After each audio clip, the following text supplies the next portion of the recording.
Hello, I'm back. You thought that I was gone. People were happy. Some people thought I went back to religion and I gave up on the project. But really, I was just so gosh darn busy. How's everybody doing? Oh boy. This is really loud in my headphones. Alright, let me fix that. It's been a minute. Congrats on 1,000. Yes. You know, it's funny with all of the work I've been doing.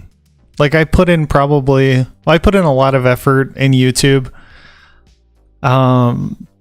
But even before that, I was doing Instagram and all of that. And, you know, with that stuff, it's like walking into a dead end in a lot of ways. I know I met really amazing people in there, which is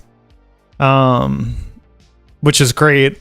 But at the same time, I find that YouTube is a lot better to actually come into contact with people. So, and you can see the results. This is all 100% organic. I didn't pay anyone to promote me or anything ever. So, but yeah, it's just, it's been kind of challenging to juggle life now in general, because it seems like I go into the studio, the tattoo studio, at 1 o'clock p.m. and I don't leave until 9 p.m. And so it's a little bit of a challenge, because it seems like, well, I don't know if anyone's had like an afternoon evening job, but you can do a lot in the morning. And I wake up early. I wake up around 7. But it still feels like I don't have enough time to do everything that I want to do. And there's always something happening. Like, one of the reasons why I haven't made a video in the past, I think it's almost 2 weeks now, is not because I haven't thought of one, I haven't prepared one, but on my phone, the ports, it's an iPhone, so the port that you put it in is also the port that you stick in the microphone, and the microphone that I use to make the videos goes in there, and it's the only nice microphone that I have right now. So like I can film, I can edit, I can do all of that, but I can't record the audio. And I tried to possibly record the audio separately using this microphone, but it's just a pain because I would have to record it on the Windows, but I edit on the Mac and I record on the iPhone. So it's like a mixture, and I don't want to just lose the quality because I'm transferring things and I'm not savvy with all of that. Nope, I'm here not out of obligation like it was in the old days. Yeah. Yeah, I see some people online talking about how strict the Catholicism was, especially. I think the Christians didn't have it as bad as us with all of the obligations and the duties and all of that. And I don't remember a time really feeling like I just made a blanket acceptation of everything. So it wasn't like for me, when I heard those types of words, like you have to do this, the duty, the whatever, this is how a Christian should live, this is I thought, okay, this is just it. This is just the way things are. It's not like, it wasn't like a burden, or I didn't see it as a burden, even though it was in some aspects.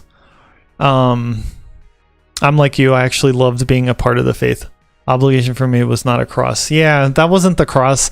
And like, even looking back and seeing how I was worn down over time, I was so blinded by my, like, I keep thinking of Spanish words to describe my feelings, because sometimes they just have the perfect word. But it's like I had such a motivation and movement in a direction that, like, I just considered any sort of discomfort or anything, any pain, any sacrifice as just a given. Like, it was just something that we have to do. ¿Hablas también? Oh, qué bueno. Ya voy a hablar en español. Y solo nosotros vamos a entendernos. No, I'm not gonna do that. I made one video in Spanish, and I had a lot of people contact me like, thank you so much. Oh, this is awesome. We don't have any sort of content like that. You got to make more. And then I just never made more. Maybe it was because, like, I realized that I have to go back again and cover things that I've already covered in videos, and I've kind of like mentally passed through, and I'd have to go back and try to think about how to say it and make those videos again, because, like, I really could reach a lot more people, but it'd be sí, mi teclado sí tiene todos los acentos y a veces es difícil. Yeah, actually my phone has both the English and Spanish keyboards. And sometimes I'm like typing and I think I'm talking in English, and then I look up and all of the words that it recognized were all in Spanish, and I'm like, oh.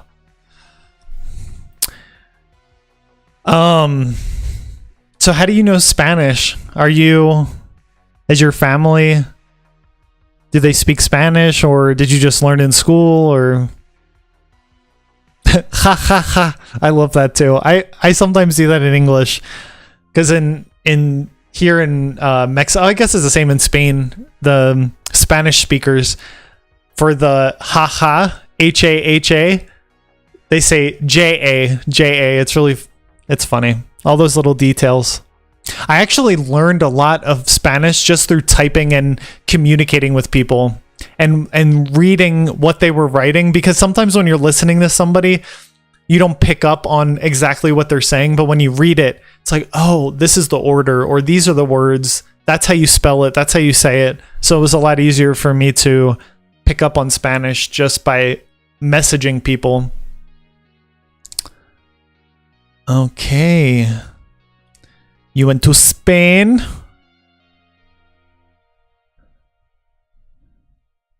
University. That's good.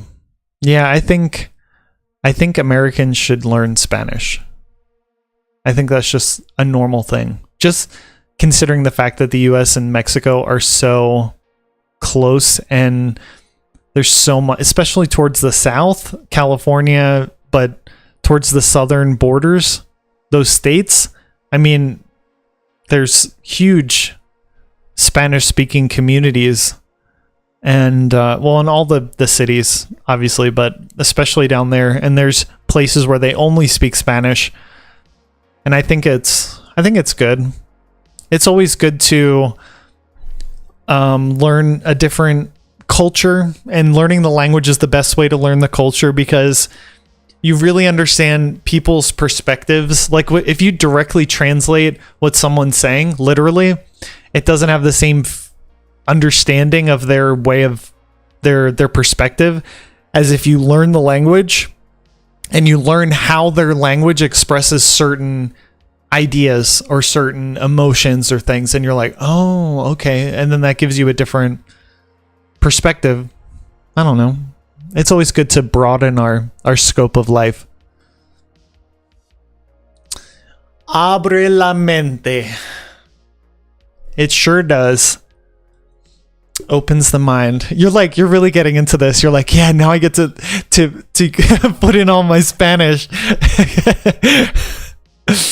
That's a good thing about living in a place where they speak Spanish, because with my boyfriend, we speak English most of the time. With my friends, I speak Spanish, and throughout my day-to-day life, it's mostly in Spanish. Actually, at the tattoo studio, the owner, I think I said this before, but he lived a long time in the States, and so we speak English a lot.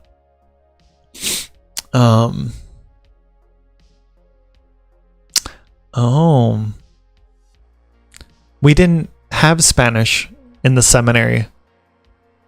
We had Latin. I'm trying to think if there was French.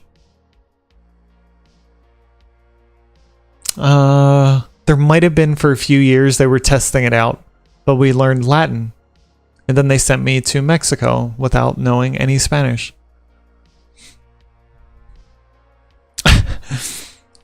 For another day. It's a story for another day.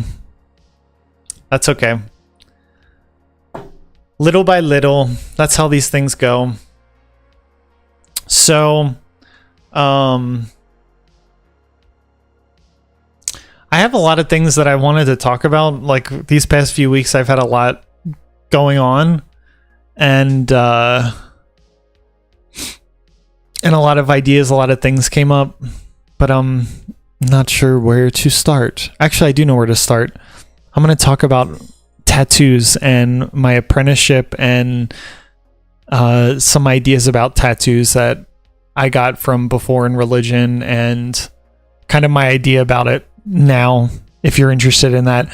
But first, I'm going to go get excuse me. I'm going to go get my first practice tattoo on a grapefruit. I want to show it to you. So I'll be back in a second. Do not go away. Or you can go away. It doesn't matter. It's a free world.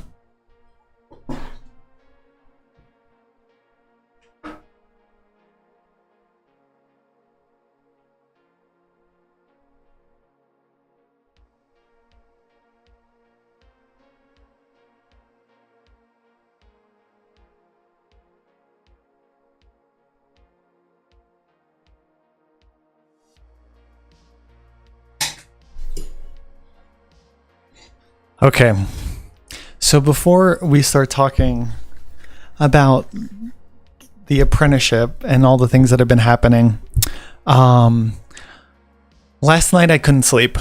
I don't know why. Maybe it's because I had coffee too late, but I was downstairs watching Netflix or something. And I was starting to get a little bit tired. Went upstairs. Our dog was in the bed in my spot, and I went to go try to get him off, and he started growling at me, and he kind of woke up my boyfriend.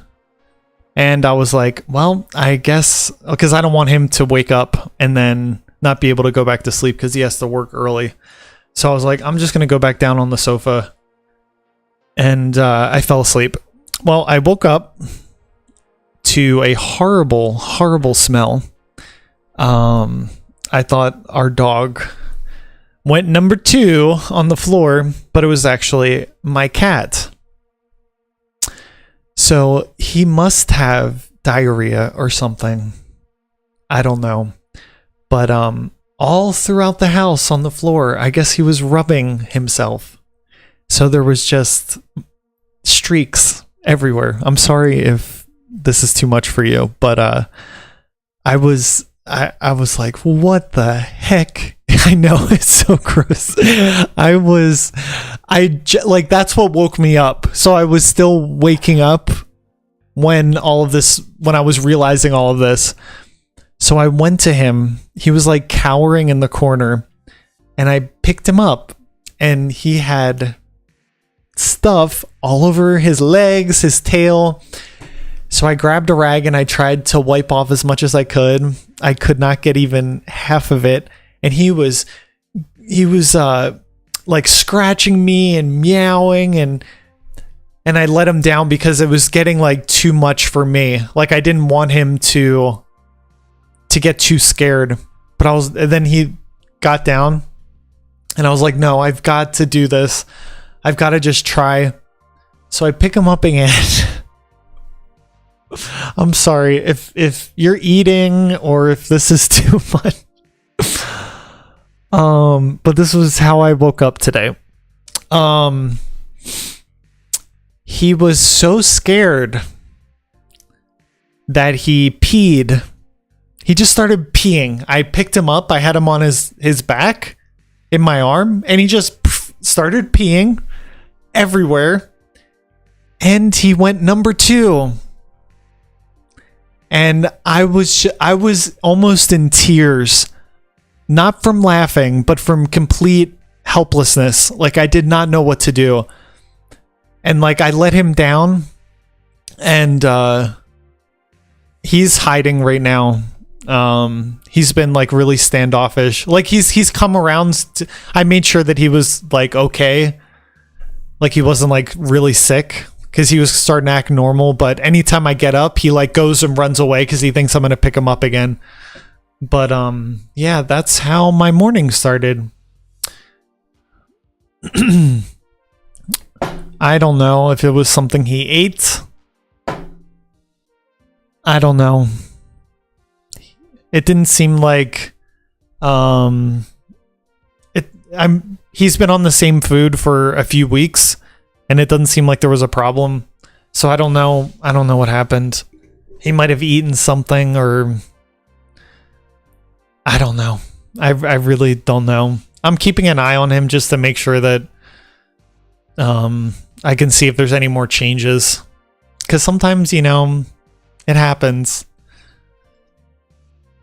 So we'll see. But I had to put our dog outside because he obviously wanted to, yeah. I think that's enough of that story.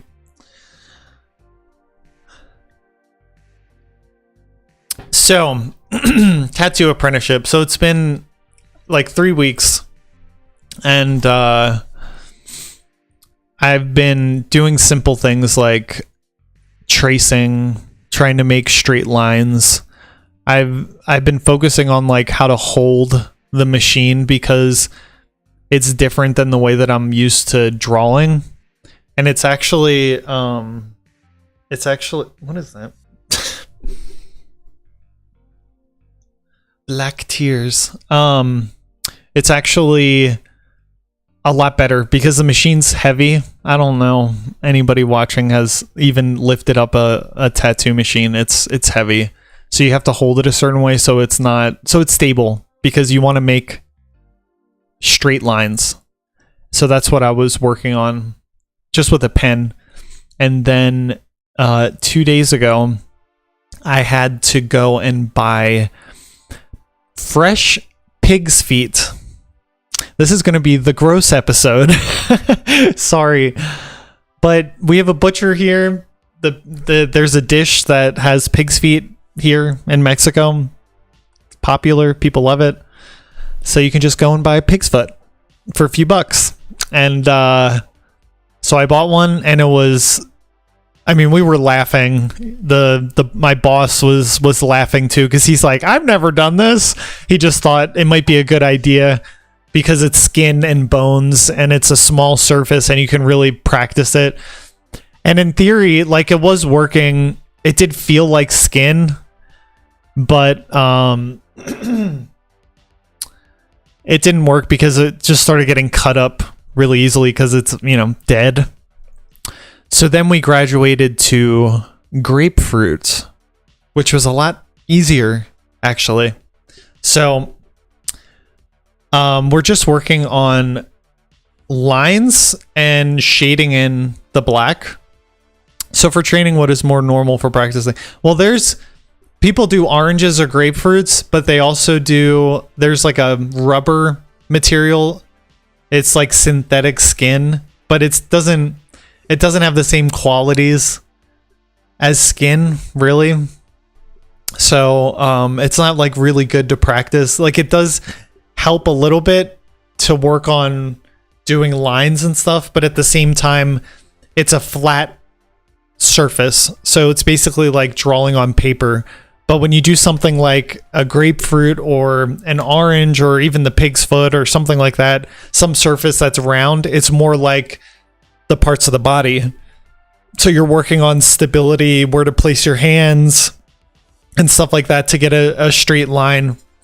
Yeah, Pink's, I don't know what happened, but like, as I was putting when I was dragging the needle down to make the line, there were horizontal cuts that were going in to the skin, which obviously doesn't normally happen on a live skin.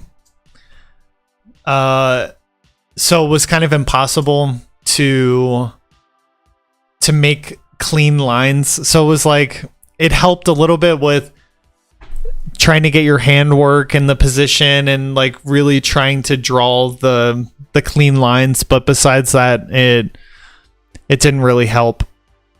So, but the grapefruit, I love this because I felt like all those hours, and I'm talking hours and hours, days and days and days, working on lines, tracing simple designs, hearts, whatever, skulls, but like really trying to get a straight line. I think it's paying off. So my first one was this bee. I don't know if you can see it. So what happened was you put a stencil on. I don't know if anyone here has gotten a tattoo or seen anything about tattoos, but there's like this paper that you put the design on and you stick it to the skin and then you pull it off and it transfers a stencil. And that's kind of the guide for the tattoo artist to know where to put the ink. So on the grapefruit, it doesn't stick. So I would say 80% of this is me trying to draw the image that I had because the stencil was gone. So that was the bee. And I think the lines are actually pretty good. He was really happy with the consistency. And then I did this girl or heart thing, which, pretty decent. And then I did this, and a circle is very difficult to do.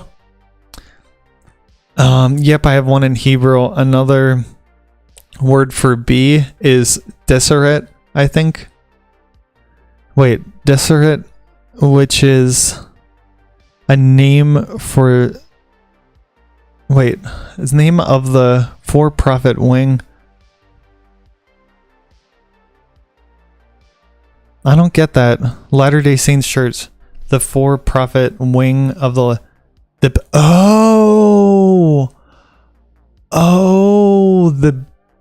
that's like one of those like communities that like the youth like a youth group and they like pick a name and it's like Excelsior or like something like that.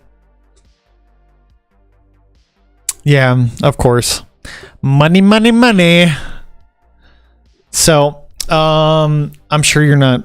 I'm happy about this and I want to show it off. So I did this one after that. It's a kind of little wonky, but remember the stencil was gone. So I tried to make it as symmetrical as possible, but I mean, it's hard to see, but I think it turned out pretty good. And then I went crazy and did this. So I hand drew the letters because I've been doing lettering. And then I did the lines, and that's a pain. It's really difficult. You watch somebody tattooing and you're like, I could do that, and then you try and you realize I can't do that. I mean, it's not that easy. So this is my grapefruit and I'm gonna eat it.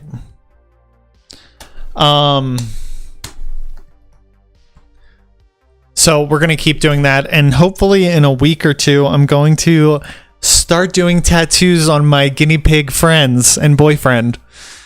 Just little tattoos.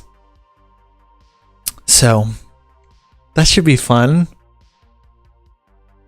We were asking if we could just tattoo on ourselves, even though I have tattoos that I did on myself. And he's like, never tattoo yourself.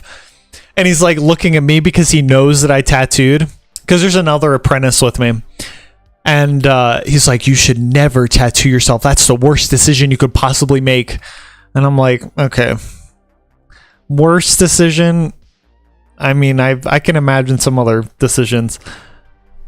But he's like, yeah, because you start off at a certain level and hopefully you get better and you're going to look back and say, that's a horrible tattoo. I wish I never did that on myself and regret it. And tattoos, you should get them from people that inspire you to be better. And I understand what he's saying. I'm not saying that he's wrong. I'm not mocking him. But I saw it as not just I don't see tattoos just as like something to inspire me to be a better tattoo artist. I see them as signifying something, and the tattoos that I did on myself, they signify something, and even though they're not perfect, I think they're pretty good. Maybe one day I'll have somebody go through and clean them up, somebody who knows what they're doing, but I think they're okay.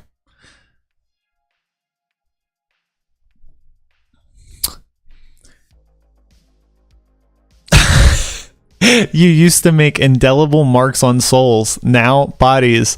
Wahahaha. Because everything now is about the flesh. Because I'm a part of the world and the flesh. The spiritual to the flesh. Didn't indelible mark have its origins in Roman soldier tattoos or something? I have no idea. I've never heard of that. And you know what? Let's look it up. Origin of... Oh. See, here we go with the keyboard. I don't know.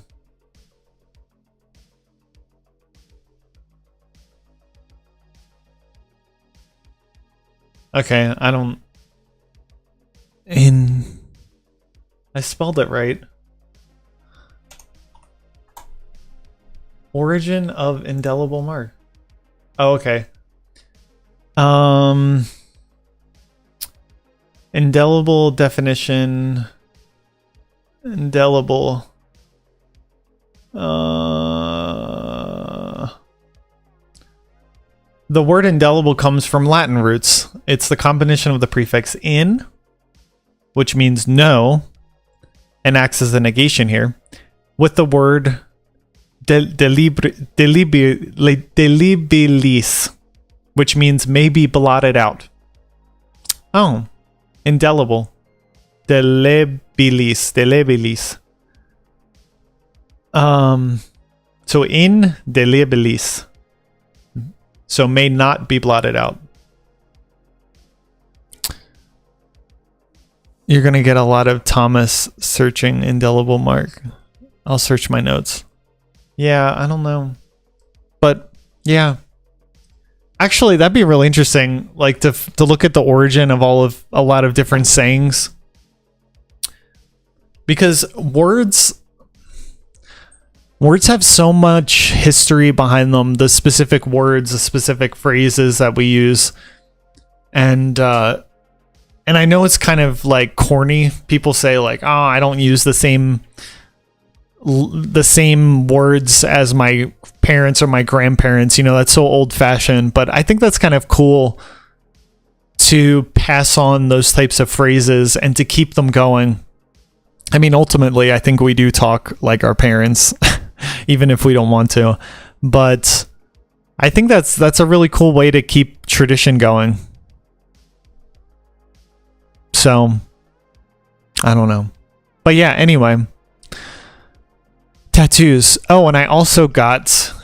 there's another artist in the studio. Okay. Yes, well, many of the words come from Roman thought, and many of the ideas, like the idea of indelible mark and baptism, I think just comes from tattooing. Language nerds, yeah. Language is important. One of the things that I cannot stand about social media right now is the fact that people speak a different language, or people are trying to turn language upside down, or like even just destroy the meaning behind the words that they use.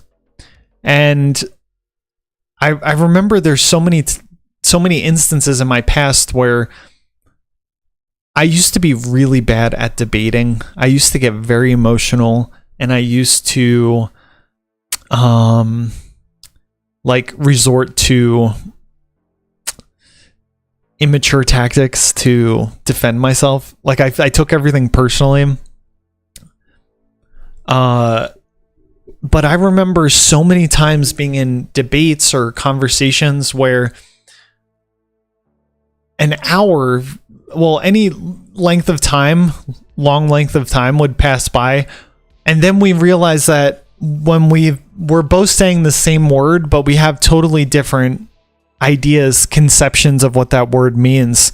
So without having an agreement about a particular word, it doesn't matter how many times you use the word or how many times I use the word, because you're never going to understand what I mean, because whenever I say that word, you're interpreting it the way that you think of it as.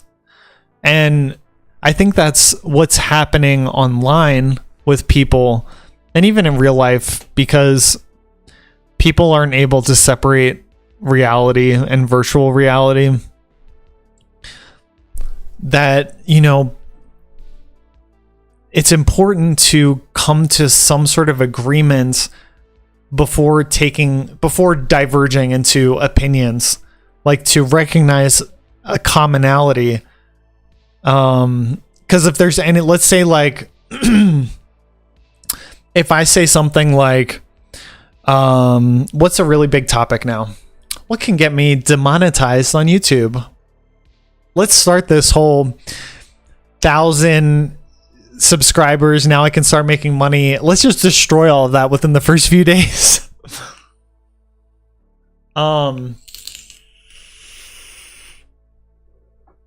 What if I say something like, let's say women. If I say woman, that term, it's used in so many different ideas, attacks, I don't know. And one side will say woman, and that means anyone who identifies as woman.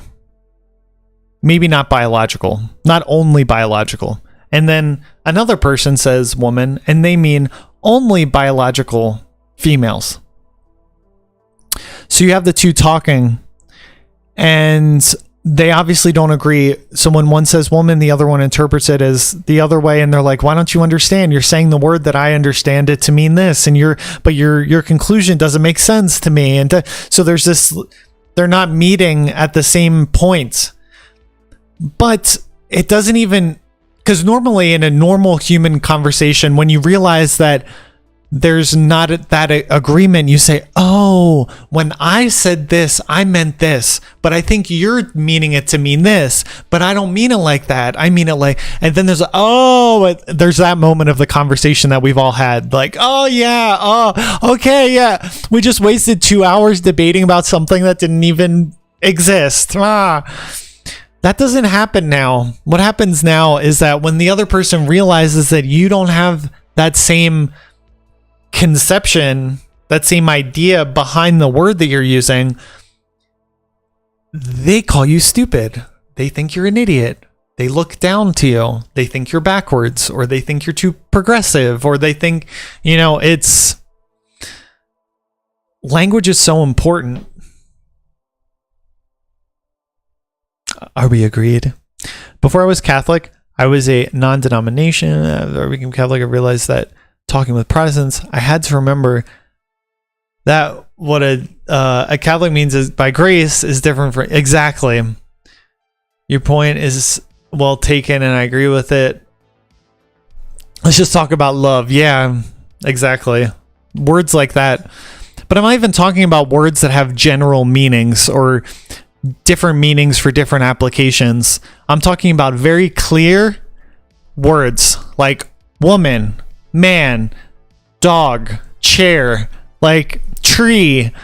When I say tree, everybody who's listening has this mental image that pops into their head, the abstract idea of a tree. And it doesn't have like a specific, it's not a specific type of tree, but it's some sort of abstract idea that's taken from all of our experiences with trees, with real trees that we see, that we smell, that we touch. And then we have this abstract notion, and then the word represents that idea, because I can't pass my idea directly to you. We know this. We need to use language or something, sign language, something that gets this idea that I have from my head through my lips or my hands to you, to your ear, and then to your brain, or to your eyes if you can't hear. It sounds like what you're saying is, in order to have an intelligible and intelligent debate these days, we have to first approach a conversation not assuming that we have standard definitions. Yeah, I think so, especially about hot topic. How often do you look at a post or look at a video on YouTube or a tweet or something, and you see somebody say something, and nobody's thinking like, this person maybe, like, no one gives benefit of the doubt anymore. Like, okay, the person said something that from my perspective is completely idiotic, but maybe they didn't mean to say it like that. Maybe they were taking those different words to mean something else. That's not what happens. Within 5 seconds of it, within 3 seconds of a tweet going up, you have 100 comments attacking that person. It's like people just wait in the corners, like, oh, just tweet, give me. And then maybe they even have the response ready. It's hard to have a conversation nowadays with people. And then it's interesting because I think because we're losing 2 years, even though we were talking a lot, we were communicating a lot, we were sending a lot of messages, we were having our Zoom calls, we were talking on the phone, without having a lot, at least in my case and in a lot of people's cases, without having a lot of human contact within the past few years, messes with you. 2 years. 2 years of this. I can't even imagine the how much lost time and underdevelopment, I don't know if that's the right word, but for children who are just learning how to think for themselves and how to communicate and how to be in society and with other children and all that. I don't even know how far back they're going to be than what their age normally has. Just, I mean, yeah, they're with their family, but that only takes you to a certain level. It's not the same as being out meeting new perspectives, new children, different ways of life, the teachers, the different authority figures, all these things really help form us. So the children, like, good luck to them, really. But even for us, it does affect us. And I've seen people being more touchy. Even in myself, I've seen it in myself that I'm more touchy interacting with people now. Luckily, I have Catholic guilt and a really sensitive conscience, so I'm able to pick up on all of that.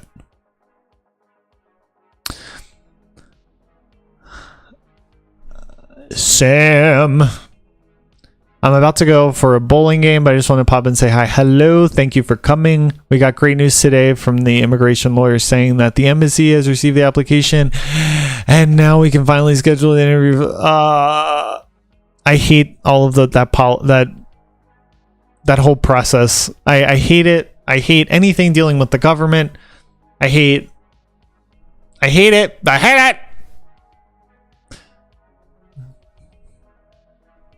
It's nice. It's nice that Sam and Sandra still get out for. We're here complaining. We don't go out anymore. We don't know what it's like to talk to people. We're stuck inside for 2 years. We don't even know. And they're like, "Hey, we're going to a bowling game." Well, damn. Okay. I know we're talking about the end of the world. No, not the end of the world. Let's not exaggerate. We're talking about the end of the world. Other people are bowling. I haven't been bowling in years. How long has it been? I think I went in the seminary. So maybe like 5, 6, 7. Oh my goodness. 8, maybe like 8 years. What? Wait, has it been 5 years? 2022, 17, 18, 19, 20, 5 years. This December it'll be 6 years that I left. No, 6 years since. Who even knows what's going on in the world? What time is? How to measure time? Are we even measuring time the same way now? I don't even know what's happening. That's why I'm so glad that I have this apprenticeship, because it really helps me have a schedule, because I know that Wednesdays I'm off and Sundays I'm off. So I'm able to find a rhythm again. Measuring time is just subtraction. Blah, blah, blah, blah, blah.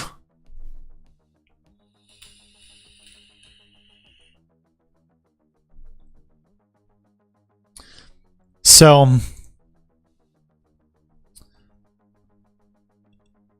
if you're here now, you can leave a comment. This is a very easygoing live stream. Anybody can just write something, ask a question. It doesn't have to be about the topic. We're just relaxed here, having a good time. But if you're watching this afterwards, I want to hear your ideas when you were in religion about tattoos. I've heard conflicting things when I was in religion. I've heard the spectrum. Well, not the spectrum, but don't get tattoos. It's desecrating our temple. I've heard that it's prohibited from the Bible. I've heard that. I've heard that it's satanic. What else have I heard?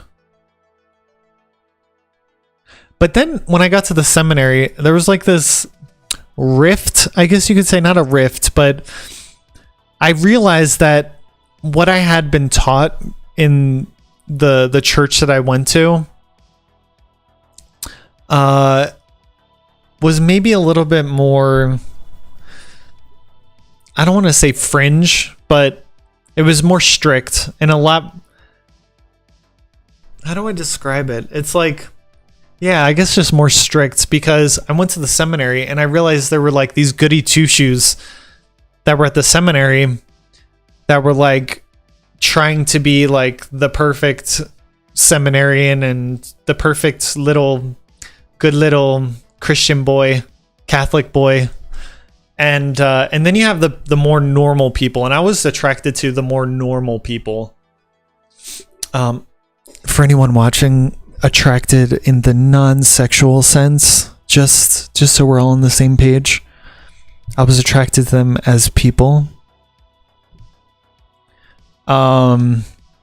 So, but there was like this idea, because I made a comment, or someone made a comment like, oh yeah, tattoos are bad, right? Blah, blah, blah. Like just saying it like, oh, we all know this.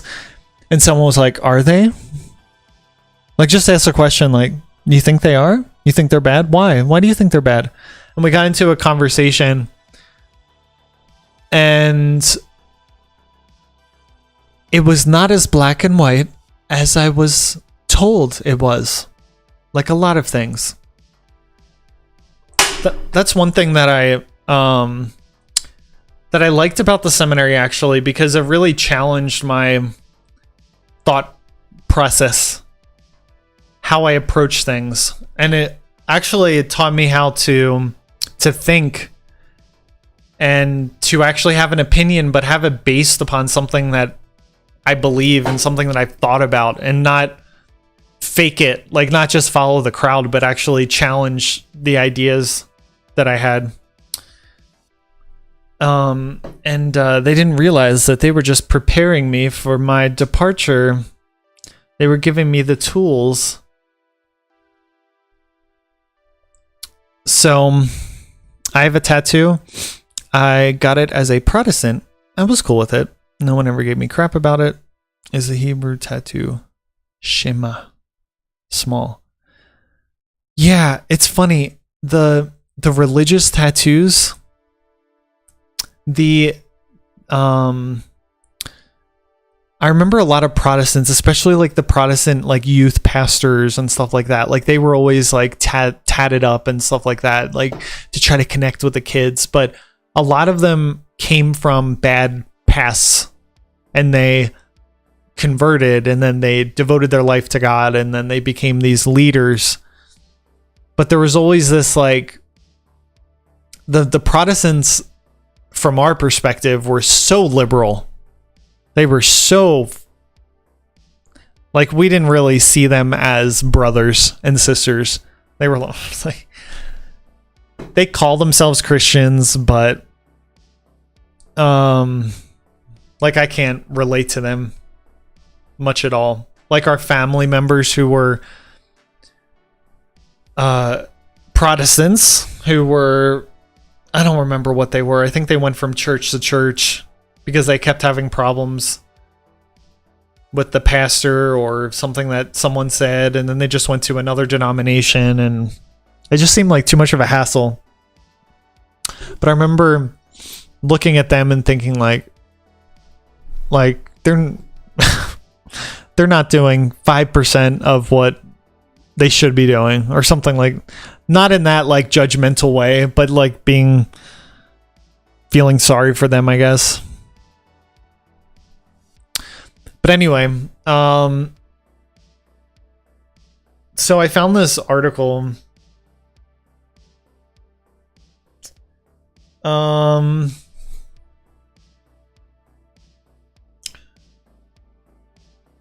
Let's see. So it talks about, it goes through the Bible and says different verses, and I got like halfway through this article and it wasn't clear if the person was for tattoos or against it, but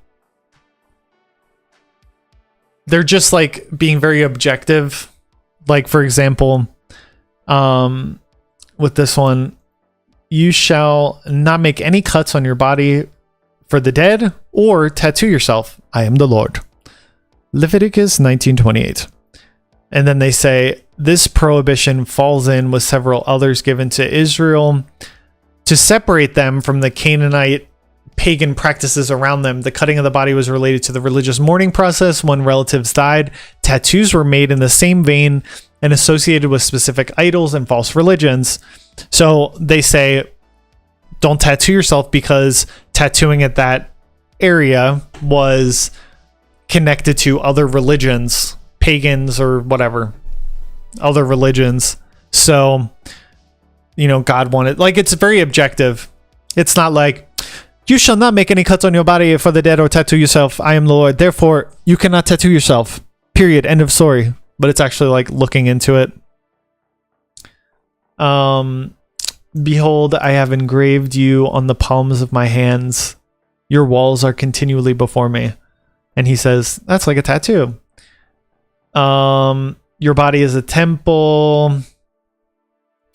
So then we have this 10 reasons not to get a tattoo. And I found this interesting because maybe I'll agree with some things, or maybe I'll agree with certain directions that this person's going. Because I have clear ideas on tattoos. And why to get them or what they mean. And I see that it's distinct from a lot of other people's conceptions of tattoos. What you're saying is, at least right now, the Leviticus on this issue is not fideistic or arbitrary. Am I saying that? Because someone can say, well, look at the world around you. Most of the people are pagans or Protestants, and they all have tattoos. So we have to show that we're different. We can't be associated with them. I mean, you can take that and go, take it and run. So here are my top 10 reasons to not get a tattoo. First of all, before that, he says, when people, especially young people, start talking to me about tattoos, I try to talk them out of it. I figure if I can talk them out of it, they really have no business getting one. Well, I mean, see what I mean? It's like, I'm going to agree with like an element of that, because it's like most people get tattoos. They're like, I'm going to get a tattoo. This is cool. I like the Rihanna tattoo, underboob tattoo. I want to get that. And it's like, why? Because it looks cool. It's like, all right, well, you're an individual. Go ahead, get it. But like, you're going to really put on a permanent mark on your skin forever because it looks cool? Like, didn't you go through the 90s, the early 2000s? Like, you think those clothes are still cool? Maybe there's something more to this. Maybe tattooing isn't just a fad. I don't know. What do you think? It seems a little bit more permanent.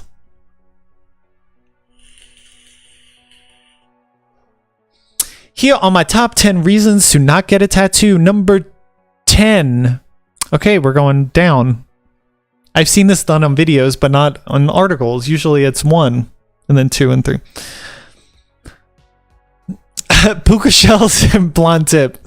Hey now, I'm bringing back the puka shells. I used to make the bracelets and the necklaces and everything. I used to like get the hemp cord and like I sold them at church too. Pretty crafty. Number 10, it's mainstream and unoriginal. Everyone has them. Why follow the trend?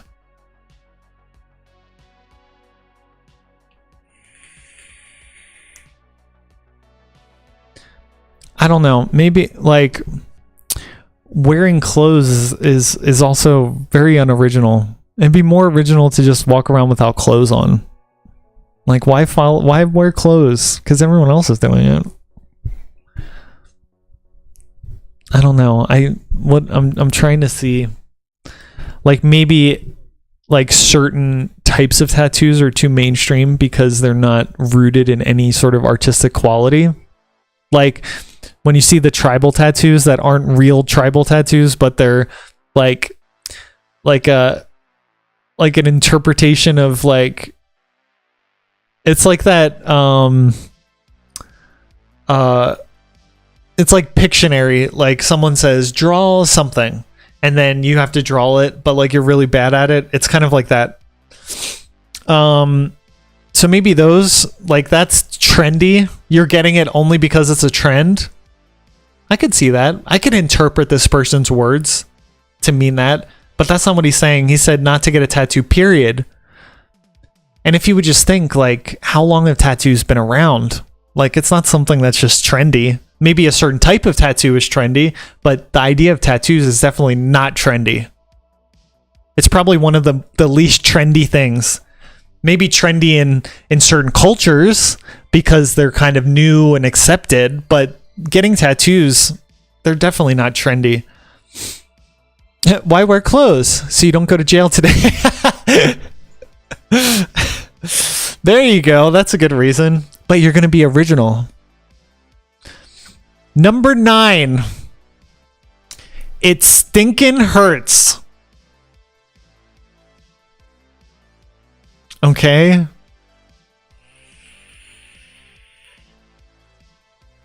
First of all, stinkin'. You can tell this is a Christian website. It stinkin' hurts. Yeah, it hurts. But I thought the whole thing was through pain and suffering, come out better on the other side. So you can actually go into it and interpret it as suffering for some good afterwards. Something beautiful. Okay. Oh, I'm sure you've been seeing this, but this is a new tattoo that I got. It's starting to peel. I got it a few days ago from a guy at the studio. He had the design, he was drawing it. Or no, he finished it and he's like, I really want to do this on someone's hand. Like I just want to do this. And I held out my hand because like this is a traditional style. And I already wanted to focus on traditional or like black, like on this hand, like that type of like etching type of style, like kind of marry the two, or maybe even like a Japanese, I don't know, but I liked it. And roses, yeah, I have some past experiences with roses and symbolism with roses. I think we all do. Why did you get it? Because you wanted to be original and follow the trends? You know, I probably should have read this before getting the tattoo. See, this is what happens. You should always go to this website, go to these websites and read these articles before making horrible, horrible life decisions that is just going to ruin your life. I know you're joking, don't worry. You might regret what you get, what size it is, and where it is placed. I think this article was made for me. It did stink and hurt, like really, really bad. Like look at how how much color, because first you put in the really thick lines and then you go in with the black and you make the black parts, and then you go in with the color on top of it. So it's like you're really working the skin and the hand. Anywhere where there's skin and bone and there's not much fat or muscle between, it hurts like it stinking hurts. It stinking hurts, y'all. Did it stinking hurt? So yeah, it did. Number 7, it could turn out bad. I mean, really bad. You have no idea how many people pay a lot of money for what turns out to be a very ugly or even misspelled tattoo. Like, are you going to someone's garage and they're like, hey, I got this off of eBay. I don't know why I'm doing the Southern accent, because that's where I've lived most of my life. So I'm basically making fun of myself. But normally when you go get a tattoo, it's because like there's no pressure. It's not like you walk in and they like tie you down and they're like, now it's time to do your tattoo. What do you want? Where? What? You know, you think about it, or you go in and they're like, hey, what do you want? And you're like, oh, I'm thinking about something like this, or like, okay, well, why don't you think about it? Why don't we'll talk more. I'll make some designs. You know, it's a process. It's a process. And,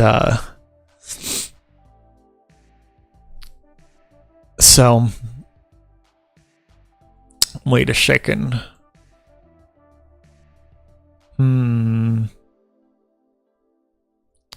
Something is happening. Okay. It's expensive. Can you really justify the cost? Well, you know, it's art, so, and it's, you know, like, don't have anything in your house, like any painting, or don't buy any piece of art, because can you justify it?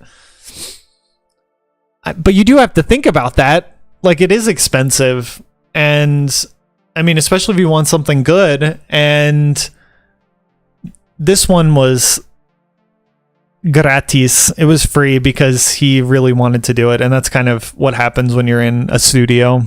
Like, the tattoo artists kind of like go back and forth and tattoo themselves because you work together and you help each other out. So it's not the same type of like client type of relationship. But you do have to think about that. Like, that's why I haven't gotten another tattoo from someone else. Because I couldn't justify the cost. So you do have to think about that. It will draw attention. If you don't like people staring at you, this could be a bad decision. If you do like people staring at you, there are some heart issues that need to be dealt with. No tattoo for you.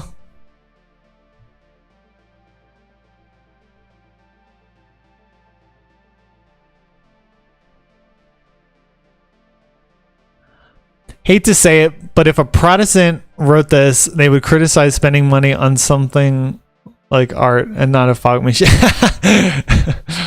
Yeah, exactly. Okay, so are we reading this? Number 5. It will draw attention. If you don't like people staring at you, this could be a bad decision, okay? If you do like people staring at you, there are some heart issues that need to be dealt with. No tattoo for you. I'm blown away by this.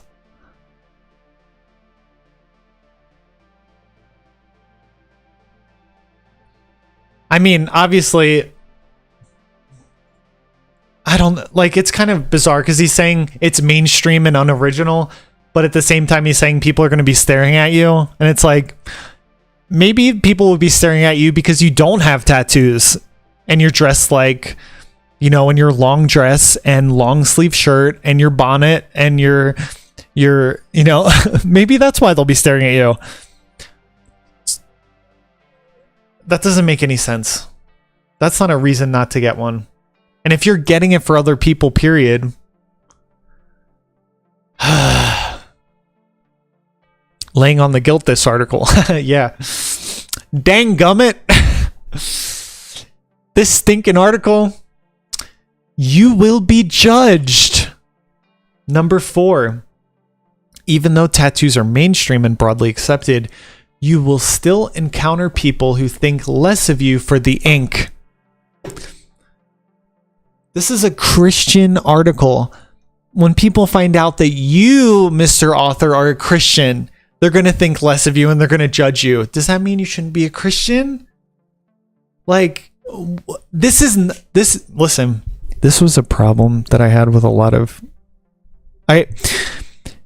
in Catholicism, I felt like as I got older, there was more explained to me, which helped like train my perspective. So I wasn't so dependent on other people to tell me what I needed to do, because it wasn't just do this, don't do this, without any logic behind it.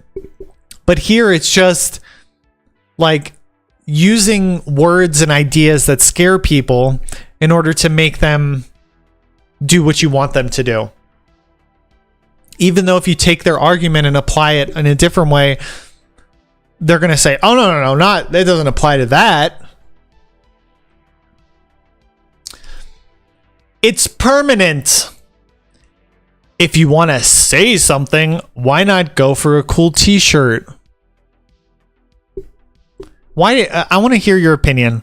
What's the difference between getting your mother's name on a t-shirt or getting your mother's name on a tattoo or a portrait? Let's see that. Like a picture of your mom on a t-shirt or a picture of your mom as a tattoo.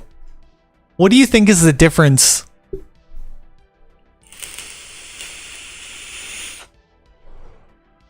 I have wonder if the article reflects the insecurities or the motivations of the author who wrote it. He does start the article saying, where is it? Come on now. He does start the article saying, I've been visiting tattoo parlors since I was 18 and got my first tattoo in the mid 1990s. At this point, I'm marked up from my chest down my arms and onto my hands, and I'm planning on getting a lot more. I often get questions from Christians about tattoos and wanted to address the common questions and issues here. But first, what exactly is it? He's planning on getting more.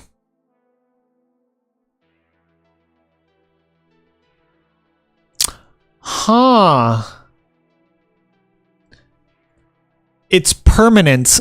Yeah. Some things mean something to people. And they don't just want something that gets dirty and they throw in the laundry. They want something that lasts. That's why people get tattoos. Well, not everyone, but that's why I get tattoos. Something that lasts. And I'm not saying like every tattoo has to have a deep meaning. No, I'm not saying that, but you know,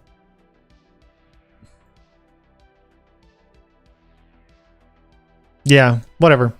Tattoo removal is expensive and even more painful than the needle. He calls it the needle, like the Twitter. The Facebook, the YouTubes, the needle.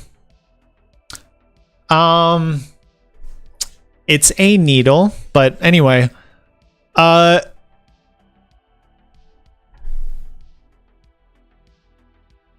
yeah, okay. I mean, tattoo removal, can I say something? Not like you can stop me. So, hot take. Ready? We're going to go back to this for a second. Hello. I see tattoo removal. You ready for this? I see tattoo removal like divorce.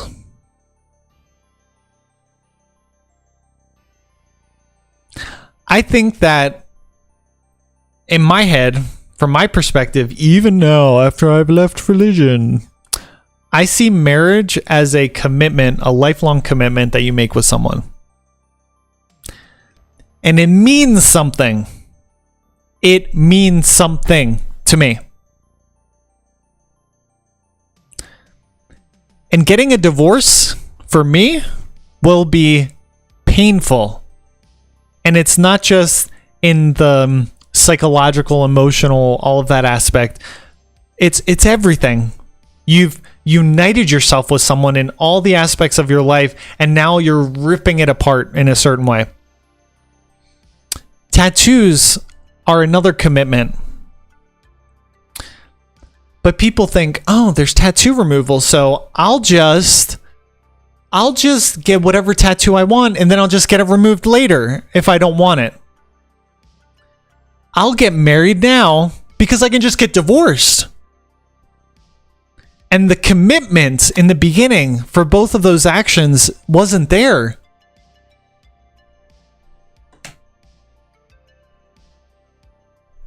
The commitment, people get tattoos like they're buying a t-shirt.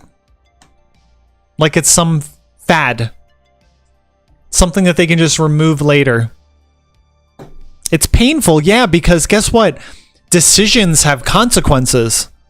You can't just make these types of commitments and then expect it to be an easy out. Just like for me to become a priest, that was huge, and I suffered so much. Poor me. I suffered so much to separate myself from that. It's like being ripped in two. When you fully commit yourself to something, that's what it's like to separate. It's not a pleasant experience. Marriage is going to be like that for me when I get married. It's not just going to be like, I'm out of the church, I can now marry a man. You know, I'm whatever the reasons.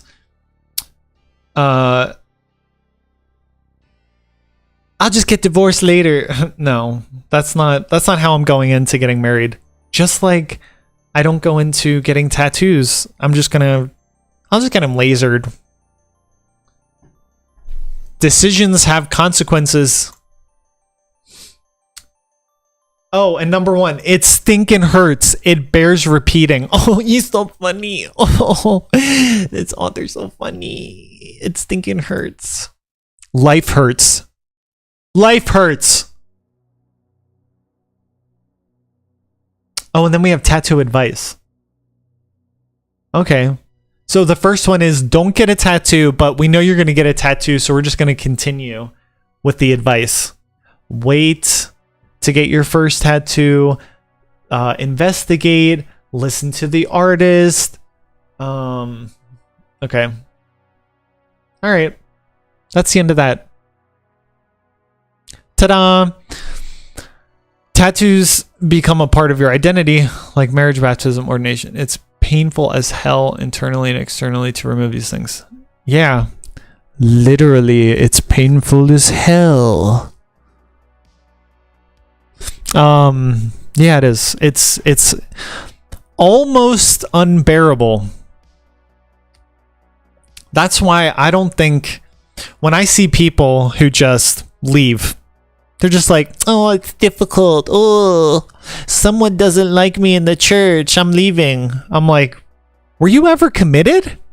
And I'm not judging them by my standards, because I have a different temperament, and I had a different formation and a different way of being religious. But when I see some people, it's like, that's why you left? So you could, do that? Oh, okay. Doesn't seem like you were really trying. But who can see into the heart of man? I can't. Thank you. Commitment. Commitment's a difficult thing now. Commitment. Some of us went really far promises. Yeah. And I'm not saying that everyone had to do that, like make some unchangeable, everlasting decision in order to really be a good Christian or Catholic or whatever. No, I'm not saying that. It's your heart. Was your heart in it or not? Were you just going with the flow and then you're like, but I want to smoke pot all the time, and then you go off and do that, or I don't know, whatever stupid thing it is. Even though some priests that I knew, I don't know if they actually smoked, but they were open. They were open to treating marijuana like wine, like alcohol.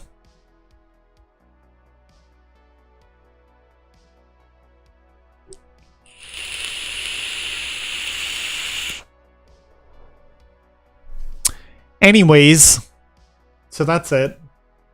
I saw that article and I just thought it was interesting.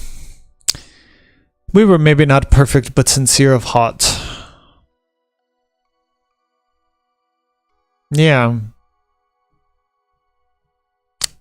Yeah, but that, yeah. Yeah, when you really try to do something and then it doesn't work out, that's disappointing. In any aspect of life. It's just disappointing. It's possible to move on. People do it all the time. But it's just really disappointing. Oh boy. Thank you. Thank you for talking and coming and hanging out. I'm going to try to do this every Wednesday for anybody watching afterwards. Every Wednesday at 5 o'clock on the East Coast. I'll try to do a live, and I'm going to try. I have a lot of really good video ideas, and so I'm going to start doing that again. Well, I appreciate some interaction. It helps me because sometimes I feel like I'm talking into the screen, the abyss, but it's like having a conversation. So I appreciate you coming too. So anyways, have a wonderful week. Let me know what topics you want me to cover. Anything, I'm open to suggestions. And I'll see you next time.